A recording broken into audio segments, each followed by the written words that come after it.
케이스 페린의 하나님 말씀과 사랑에 빠지다. 1단계 기초 놓기. 1. 기초적 읽기. 성경을 읽는 바른 방법이 있는가? 성경을 읽다가 딴 생각을 한 적이 있는가? 성경을 읽기는 읽었는데 무엇을 읽었는지 하나도 기억나지 않은 적은 없는가? 나는 이럴 때마다 매우 실망스러웠다. 어쨌든 성경은 하나님의 말씀 아닌가? 성경은 가장 신나는 읽을 거리여야 하지 않는가? 우리 대부분이 진정으로 성경에 몰두하지 못하고 성경을 사랑하는 법을 배우지도 못하는 까닭은 대개 성경을 바르게 읽지 않기 때문이다. 내 말은 이런 뜻이다. 가장 좋아하는 작가를 떠올려보라. 미스터리 작가이거나 전기 작가일 수도 있고 당신이 가장 좋아하는 주제의 전문가일 수도 있다. 그 저자의 책을 여러 권 읽고 즐겼다면 그 저자의 다음 책이 나오기를 열렬히 고대하며 다음 책도 멋질 것이라고 기대할 것이다. 무슨 말인지 감을 잡았는가? 다음 책도 멋질 거라 기대한다. 많은 사람이 성경이 흥미진진하기를 원한다. 그러나 성경이 실제로 그럴 것이라 기대하지는 않는다. 우리는 기대의 힘을 안다. 재미있을 것을 기대하고 파티에 참석하면 따분할 거라고 예상하고 참석했을 때보다 실제로 파티를 재미있게 즐길 가능성이 높다. 문제를 하나도 못 풀 것으로 예상하고 시험을 친다면 좋은 성적이 나올 가능성이 매우 낮다. 다음에 성경을 읽을 때 우주의 하나님께서는 당신이 그분의 말씀에 잠기는 시간을 흥미진진하게 여기기를 원하신다는 기대감으로 읽어라. 하나님께서 이것을 원하시기 때문이다. 절대 잊지 마라. 성경을 읽는 시간은 하나님과 함께하는 시간이다. 이 책의 주된 목적은 당신에게 따를 방법이나 적용할 학문적 훈련을 제시하는 것이 아니다. 성경 공부는 1차적으로 관계의 시간이다. 관계가 먼저이고 기술은 언제나 그 다음이다. 당신과 내게 그 저자를 알 기회가 생겼다. 그분은 우리와 시간을 보내기를 원하신다. 말씀 읽기는 단지 하나님에 관한 정보가 아니라 언제나 하나님과의 관계에 관한 것이어야 한다. 기초적 읽기에는 5 요소가 있다. 1. 기도하며 읽기. 2. 진득하게 읽기. 3. 반복해서 읽기. 4. 독립적으로 읽기. 5. 생각하며 읽기. 이 요소들은 점진적 단계이기보다 말씀에 잠기는 우리의 시간을 변혁하기 위해 동시에 실행에 옮길 수 있는 원리들이다. 기도하며 읽기. 잠시 당신이 풋볼팀 러닝백이라고 상상해보라. 당신의 팀은 20야드 라인에서 공격을 시작한다. 이제 8야드 남았다. 당신의 목표는 엔드존이다. 당신은 준비가 되었고 어떻게 플레이해야 할지도 안다. 공이 곧장 당신에게 패스되고 당신은 공을 받아 엔드존이라는 목표에 집중하며 달린다. 5야드 남았다. 그런데 탁! 바로 뒤에서 태클이 들어왔다. 당신은 혼자 바닥에 쓰러져 생각한다. 내가 왜 엔드존에 있지 않는 거지? 왜 5야드밖에 전진하지 못한 거지? 나는 완전히 준비되어 있었다고. 이해할 수 없어. 마침내 머릿속에서 작은 목소리가 들린다. 수비수 때문이야. 당신이 성경을 읽으려 할 때 누군가 수비한다는 사실을 아는가? 당신이 원하는 만큼 하나님과 양질의 시간을 갖는 것을 원치 않는 존재가 있다. 베드로는 첫 편지에서 이렇게 경고한다. 근신하라, 깨어라. 너희 대적 마귀가 우는 사자같이 두루 다니며 삼킬 자를 찾나니. 베드로전서 5장 8절. 대적은 당신의 집중력을 흐트러뜨리고 더 나아가 너는 너무 바빠서 도무지 하나님과 함께할 시간이 없어 라며 당신을 설득하려고 온갖 짓을 다한다. 우리는 이러한 집중력 흐트러뜨리기에 대비해야 한다. 말씀에 잠기는 시간을 피하려는 그 어떤 핑계라도 해결할 준비를 해두어야 한다. 우리 모두 마귀의 방어를 깰 공격적인 공격이 필요하다. 이런 까닭에 기도하며 읽기는 매우 중요하다. 우리는 성령의 도움 없이 영적 싸움을 할 힘이 없다. 에베소서 6장에서 바울은 하나님의 전신갑주의 모든 부분을 열거한 후 이렇게 말한다. 모든 기도와 간구를 하되 항상 성령 안에서 기도하고 이를 위하여 깨어 구하기를 항상 힘쓰며 여러 성도를 위하여 구하라. 에베소서 6장 18절. 말씀에 잠길 때마다 시간을 내어 하나님의 도움을 구하라. 당신의 생각을 집중시키시고 그분의 말씀을 당신에게 계시해 주시며 당신이 그분과 그분의 말씀을 더 깊이 사랑하게 해달라고 기도하라. 성경을 읽을 때 마음이 방황한다면 읽는 것을 멈추고 다시 얼마간 기도 시간을 가져라. 짧은 한 문장의 기도만으로 다시 집중할 수도 있다. 또는 당신이 성경 읽기를 멈추고 잠시 그분에게 집중하도록 하나님께서 강력히 권고하시는 것일 수도 있다. 어느 쪽이든 목적은 그저 그날 읽을 분량을 채우는 게 아니라 당신과 하나님의 관계를 세우는 것이다. 성경을 다 읽고 나서도 기도하라. 하루를 살아가는 동안 하나님께 그리고 당신이 읽은 구절들에 마음을 집중하게 해달라고 성령께 구하라. 원수는 당신이 하나님의 말씀에 잠겨 그분과 함께하는 시간을 갖는 것을 원치 않는다. 당신이 성경 공부 시간을 따로 떼어두더라도 원수는 그 시간이 열매 맺는 것을 결코 원치 않는다.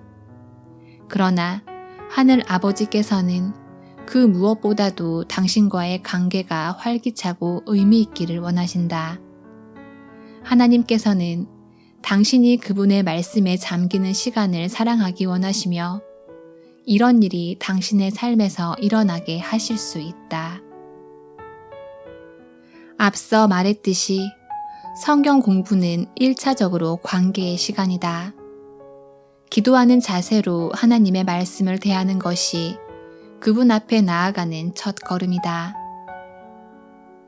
우리의 바람은 그저 하나님에 관해 배우는 게 아니라 그분에게서 듣고 그분에게 얘기하며 그분을 더 친밀하게 아는 것이어야 한다. 간단히 말해 우리는 하나님과 함께 해야 한다. 기도하며 읽기는 이런 관계를 촉진하는 핵심 요소이다.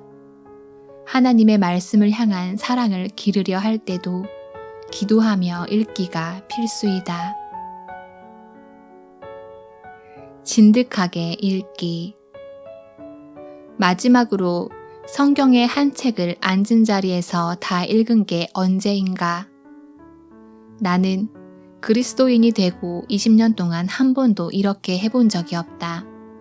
아예 생각조차 못했다. 성경을 하루 한 장씩 읽어야 한다는 말을 들었다. 이런 생각은 어디서 왔는가? 성경을 하루 한 장씩 읽는 것이 나쁘다는 말이 아니라 이렇게 읽으면 성경이 살아나지 않을 것이 분명하다는 말이다.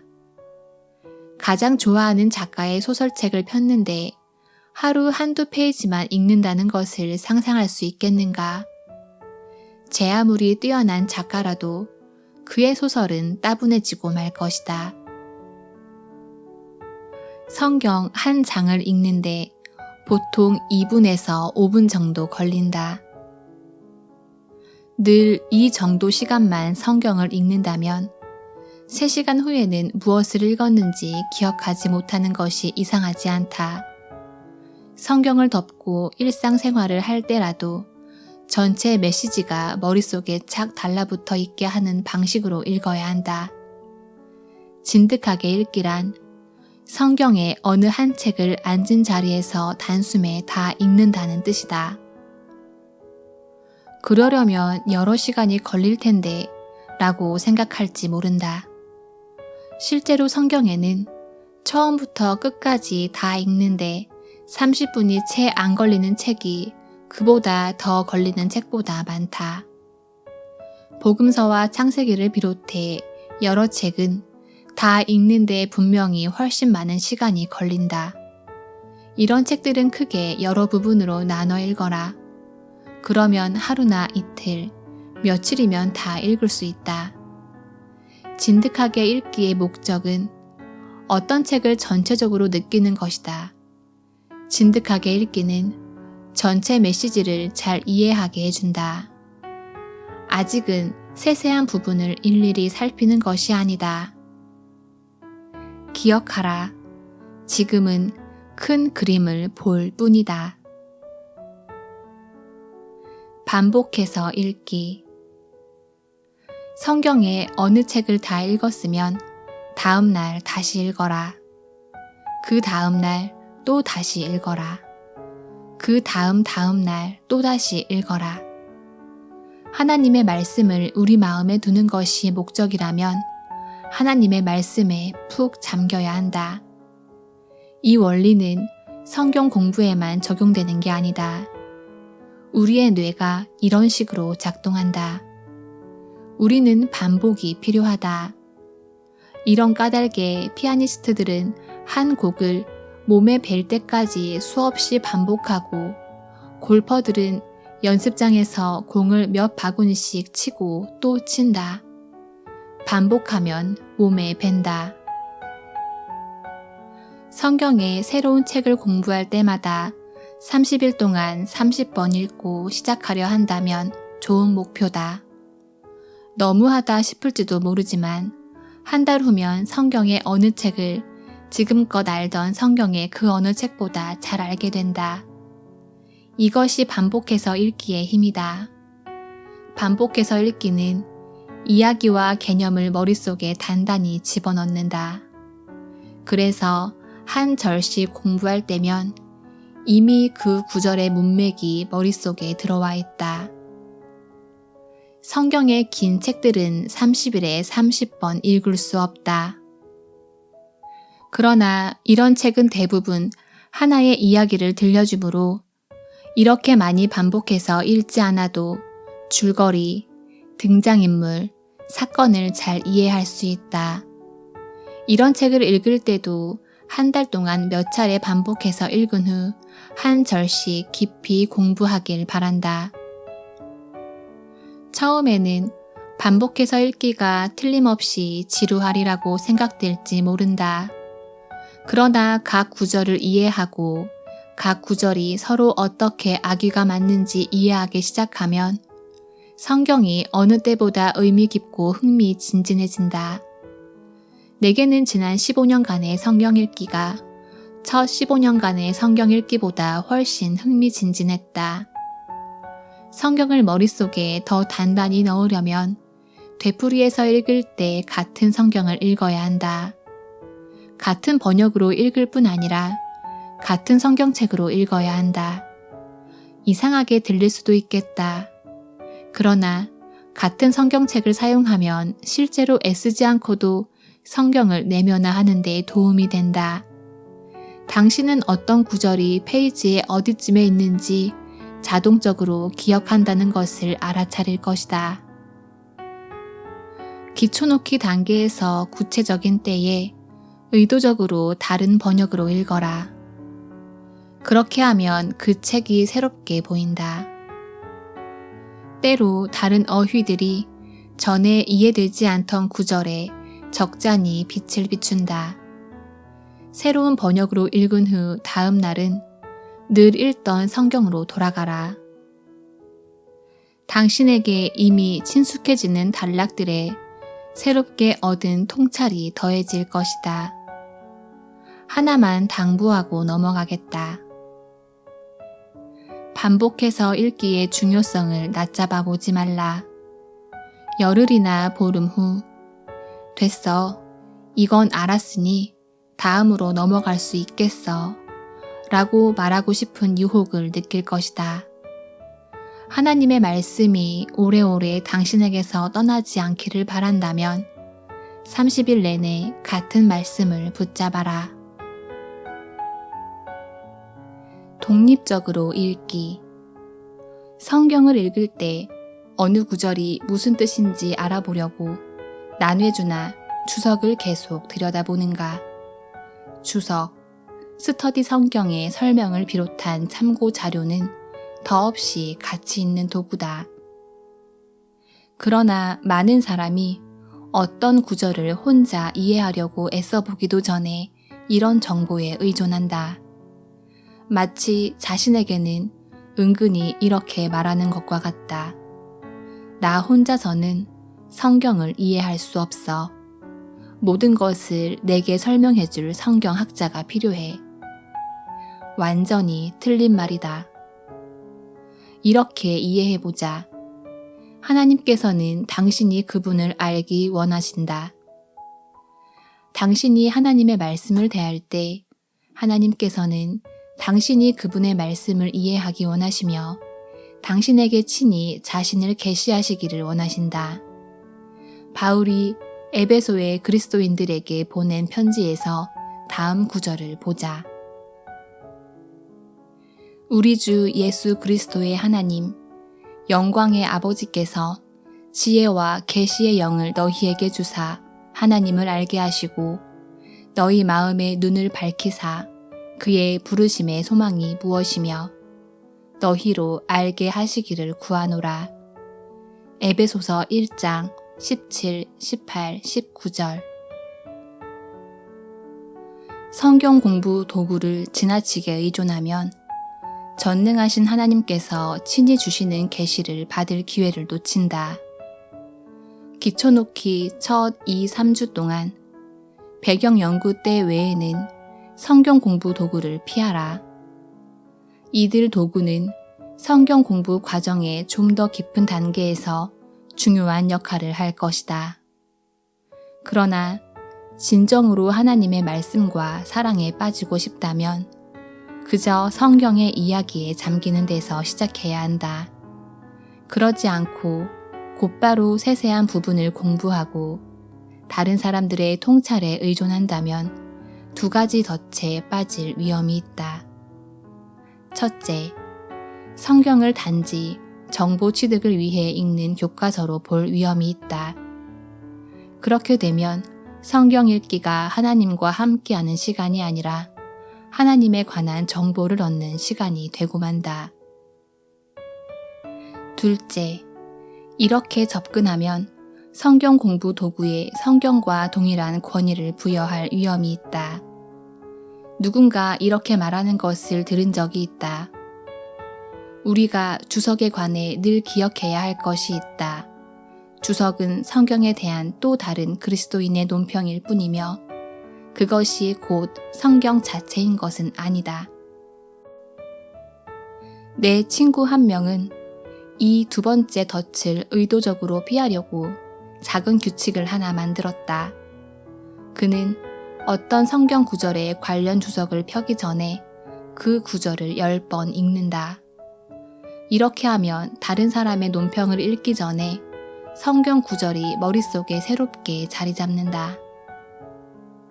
독립적으로 읽기의 목적은 단지 이 두 가지의 덫을 피하는 것만이 아니다.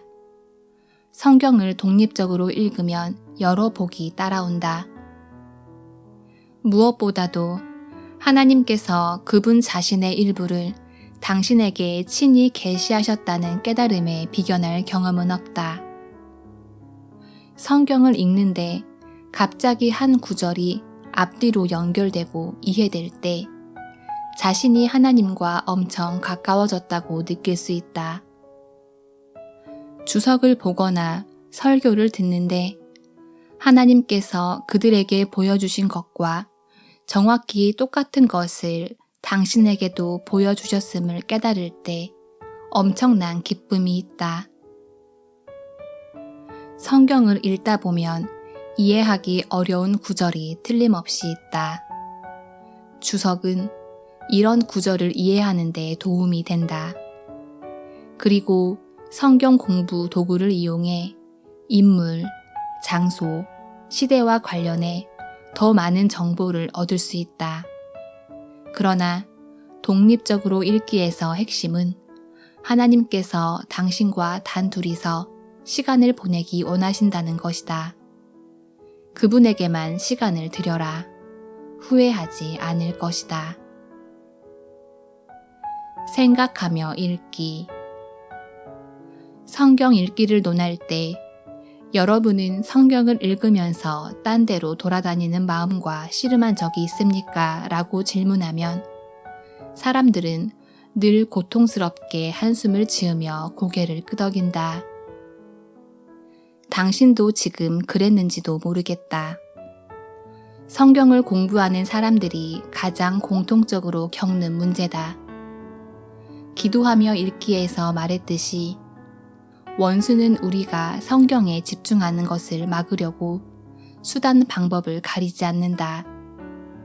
성경을 읽을 때 이런 일이 일어나지 않도록 먼저 기도로 준비하는 외에 취할 수 있는 구체적 단계가 있다. 소리내어 읽어보자. 첫째, 생각이 돌아다니지 않게 하려면 노력이 필요하다.